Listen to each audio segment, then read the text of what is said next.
My dear student, मैं राकेश शर्मा आपका विज्ञान जगत ऑनलाइन क्लासेज में स्वागत करता हूं। नेक्स्ट वीडियो को लेकर आया हूं मैं आज, और इसका मुख्य टॉपिक जो है वो है अन्य प्रकार की बहिर्स्रावी ग्रंथियां। जो हमने बहिर्स्रावी ग्रंथियों का वर्गीकरण पढ़ा था उसमें जो मुख्य बहिर्स्रावी ग्रंथियां तो होती है कि भाई एक दो का नाम हम बता देते हैं कि यकृत भी है, लार ग्रंथियां भी है, स्तन ग्रंथियां भी है, लेकिन इनके अलावा भी कुछ ग्रंथियां होती है जो हमारे शरीर में स्थित होती है, लेकिन उनका हम ज्यादा विवेचना नहीं कर पाते। तो हम इस टॉपिक के अंतर्गत 8-10 प्रकार की बहिर्स्रावी ग्रंथियों के बारे में चर्चा करेंगे, बातें करेंगे और उनकी जानकारी लेते हैं। जैसे सबसे पहले नंबर की बहिर्स्रावी ग्रंथियों में मैं आपको पढ़ाऊंगा मीबोमियन ग्रंथियां।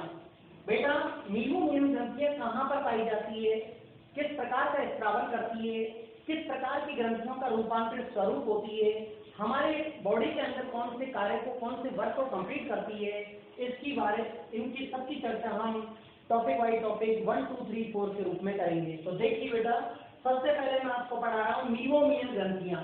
मीबोमियन जो ग्लैंड होती है वो हमारी आंखों के पलकों के किनारों पर पाई जाती है। जो हमारी आंख है उसकी जो पलक है उस किनारे पर पाई जाती है। छोटे छोटे जो बाल है इनके पास स्थित होती है और आंखों की पलकों के किनारों पर तो ये पाई जाती है और अपने स्त्राव को तेल के समान छोड़ती है। बेटा, ये किस रूप में छोड़ती है? तेल के समान छोड़ती है। फिर मैं मुख्य चीज बताता हूँ आपको, ये सब सीबेसियस ग्रंथियां, जिनको मैं तेल ग्रंथियां बोल सकता हूं, उन तेल ग्रंथियों का सीबेसियस ग्रंथियों का ही रूपांतरण होती है।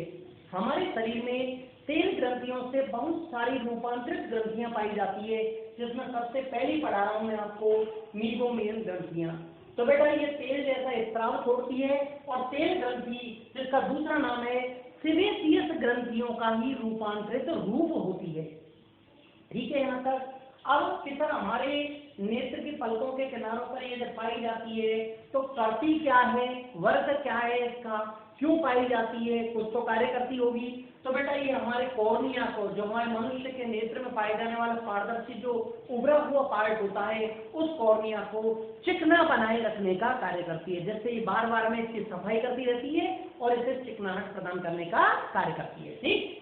सेकंड नंबर की पढ़ाता हूं बेटा मैं आपको सीरोमिनस ग्रंथियां। सीरोमिनस ग्रंथियां हमारे बाह्यतम कर्ण, हमारे कर्ण को बेटा मैं 3 टाइप से पढ़ाता हूं। जैसे कि 11वीं क्लास में जब हम पढ़ाते हैं तो बेटा इसे बाह्य कर्ण, बीच में मध्य कर्ण और अंदर ही अंदर पढ़ाता हूं मैं अंत्य कर्ण।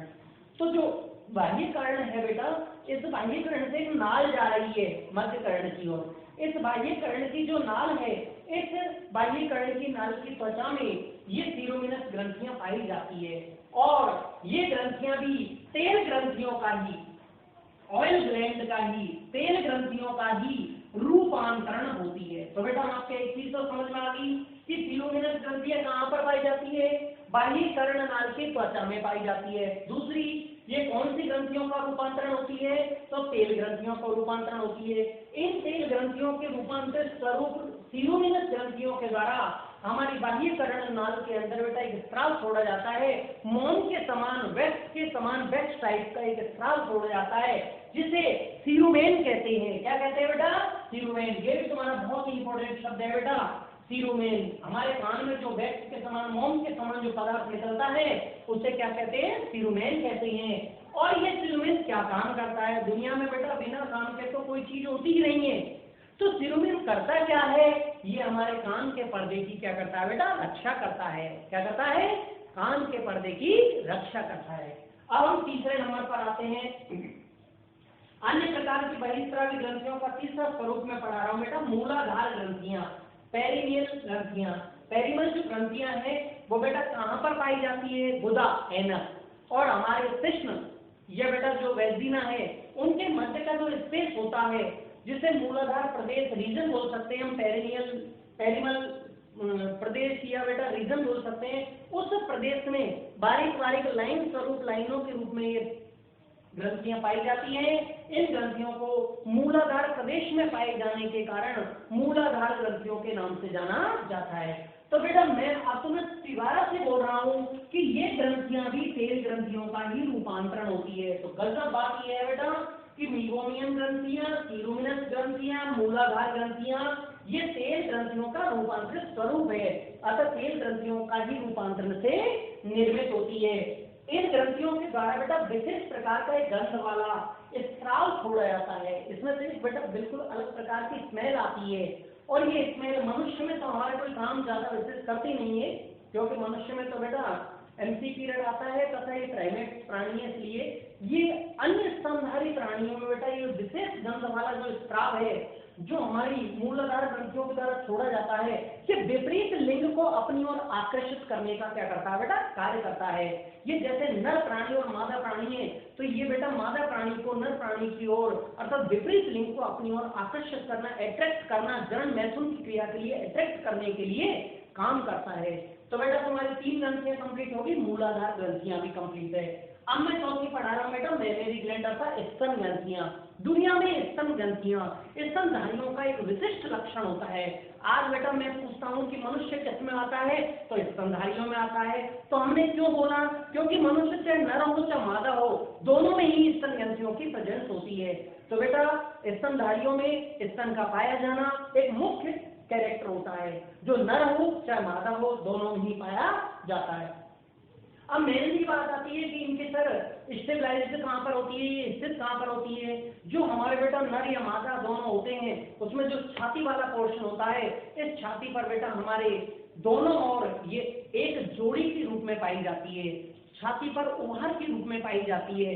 मनुष्य नर में तो बेटा इनका उभार ज्यादा नहीं हो पाता, क्योंकि यहाँ पर एस्ट्रोजन हार्मोन नहीं होता। टेस्टोस्टेरोन हार्मोन की प्रेजेंस के कारण जो स्तनों का विकास है बेटा वो रुका रहता है, लेकिन महिलाओं में, मादाओं में विशिष्ट रूप से ये उभर जाती है तथा एस्ट्रोजन हार्मोन की प्रेजेंस में बेटा ये अपने आकार को, स्वरूप को बड़ा कर लेती है, और ये छाती पर पाई जाने वाली जो स्तन ग्रंथियां हैं ये दुग्ध का क्या करती है बेटा, स्रावन करती है। दुग्ध का स्रावन करती है, मिल्क का प्रोडक्शन करती है, और ये प्रसव की क्रिया के पश्चात जो बालक है बेटा उस बालक को एक पोषण प्रदान करने के लिए पोषण के रूप में प्रयुक्त किया जाता है। यही दुग्ध एक बालक के पोषण के लिए काम आता है।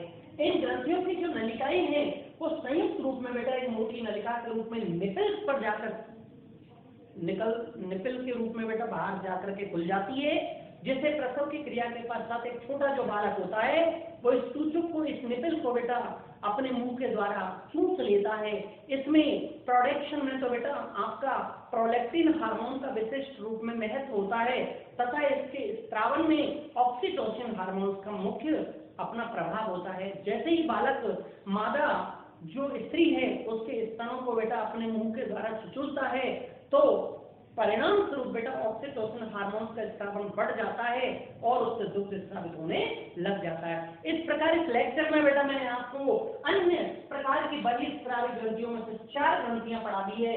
पहले नंबर पर पढ़ाई है मैंने आपको मीगोमियन ग्रंथियां, सेकंड नंबर पर पढ़ाई है बेटा मैंने आपको सीरोमिनस ग्रंथियां, तीसरे नंबर पर पढ़ाई है मैंने आपको मूलाधार ग्रंथियां, चौथे नंबर पर पढ़ाई है बेटा मैंने आपको स्तन ग्रंथियां। इस प्रकार से हमारी अन्य प्रकार की बहिर्स्रावी ग्रंथियों में 4 ग्रंथियां समाप्त होती है। लेक्चर नंबर 6 में बेटा मैं आपको अगली 4 ग्रंथियां लेकर आया हूँ। कृपया आप हमारे विज्ञान जगत ऑनलाइन क्लासेस का आनंद लीजिए और पढ़ते रहिए।